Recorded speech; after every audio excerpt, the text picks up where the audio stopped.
Le Creative Problem Solving, ou CPS. C'est une méthode de résolution créative des problèmes qui a été développée dans les années 50 par Osborne et Parnes. Osborne, c'est l'inventeur du brainstorming, le directeur d'agence qui constatait que ces créatifs passaient beaucoup plus de temps en réflexion, en atelier de réflexion, à critiquer les idées les uns des autres qu'à produire des idées nouvelles. Donc le CPS, c'est une méthode qu'on peut suivre de A à Z, mais c'est aussi un modèle qui permet de structurer sa pensée, et puis c'est aussi une boîte à outils. On peut utiliser les divers éléments du CPS indépendamment. La promesse du Creative Problem Solving, c'est de passer à l'entrée d'un problème pas très bien défini, un peu confus et assez complexe, à la sortie, un plan d'action pour résoudre ce problème avec des gens qui sont motivés et engagés pour mettre en œuvre ces actions. Pas mal, non? Ok. Avant de rentrer dans le déroulé de la méthode, quelques points sur les rôles du CPS. Il y en a 3. Le premier rôle, c'est celui du client. Le client, c'est celui ou celle qui possède le problème. C'est-à-dire que c'est son problème quelque part, hiérarchiquement, ça lui revient sur les pieds, et il ou elle a la possibilité de mettre en œuvre les actions qui vont résoudre ce problème. Deuxième rôle, c'est le rôle de facilitateur.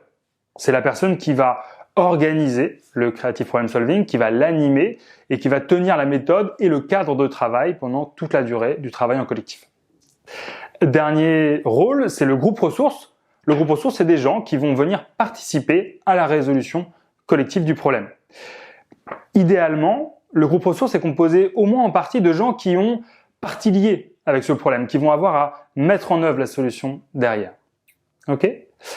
Un point sur le style, l'intention, l'humeur. Le CPS, ça repose sur quand même un postulat fondamental, c'est que on est beaucoup plus efficace pour résoudre des problèmes complexes quand on s'amuse et quand les choses ont du sens. Donc c'est une méthode structurée, rigoureuse, mais c'était aussi un procédé qui consiste à s'amuser avec un problème pour essayer de le résoudre. Ok ? Alors, le CPS il est structuré autour de 3 grandes étapes fondamentales. La première, c'est l'étape de clarification. Dans l'étape de clarification, on va se poser la question, c'est quoi le problème ? Et on va essayer de se donner envie de le résoudre. La deuxième étape, c'est l'étape de transformation. On va produire des idées et on va les transformer en solutions. Et la troisième étape, c'est celle de l'implantation.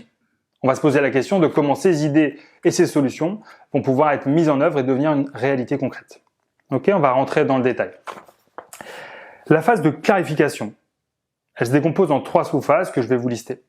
Cette phase, elle est intellectuellement passionnante, c'est vraiment essentiel et elle repose sur un postulat qui est commun à toutes les méthodes de résolution de problèmes. C'est celui que, en fait, résoudre un problème, ça consiste par commencer par le poser.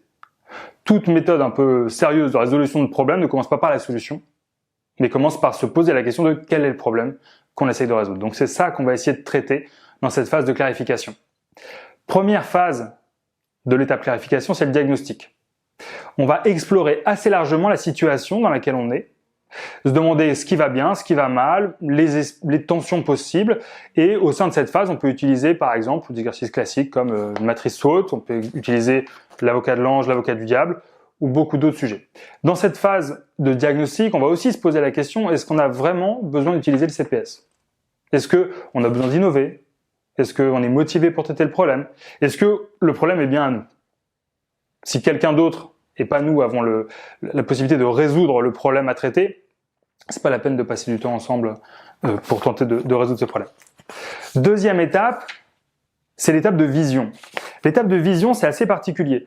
C'est propre au CPS, je crois. C'est une étape qui consiste non pas à se donner des objectifs, mais à se projeter après la résolution du problème.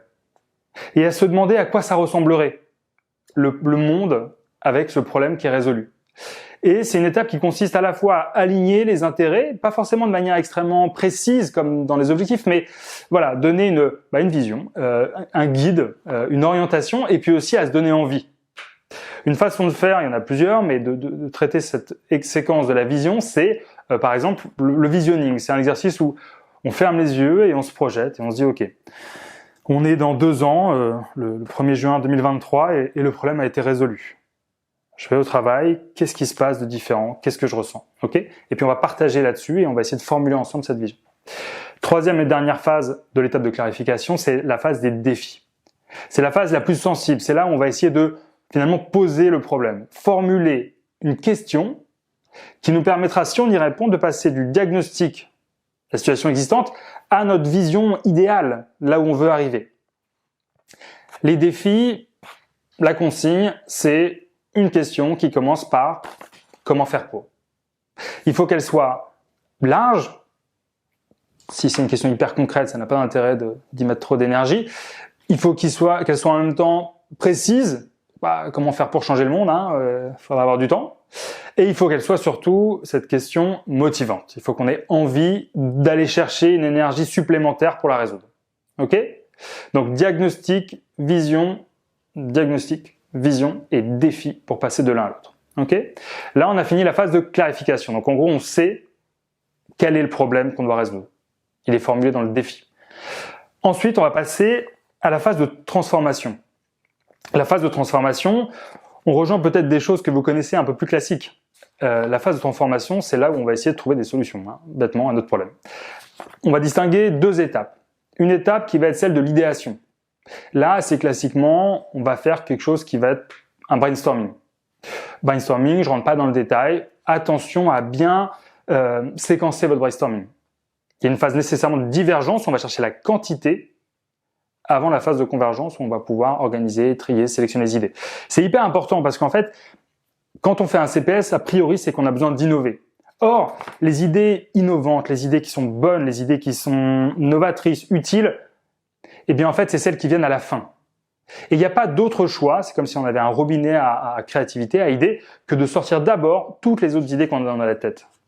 Les idées déjà vues, les idées connes, les idées déplacées, il faut les sortir.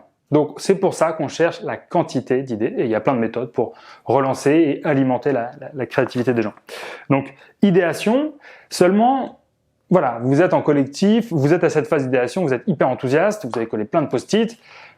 Si à ce moment-là, vous sortez de la salle avec votre post-it et que vous allez voir quelqu'un d'autre qui n'a pas participé en lui disant « on a la solution », ça risque d'être un peu maigre. C'est-à-dire que, en gros, à ce stade, vous avez des bébés idées.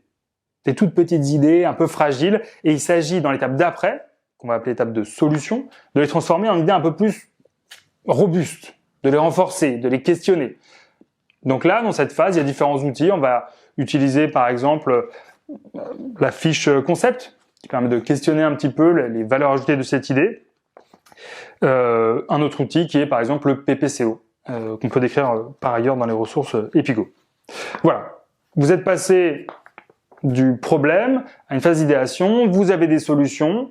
Maintenant, on sait bien qu'il n'y a pas de force intrinsèque des bonnes idées ou des idées vraies. Vous pouvez avoir une super solution, il faut quand même se poser la question de comment elle va être mise en œuvre.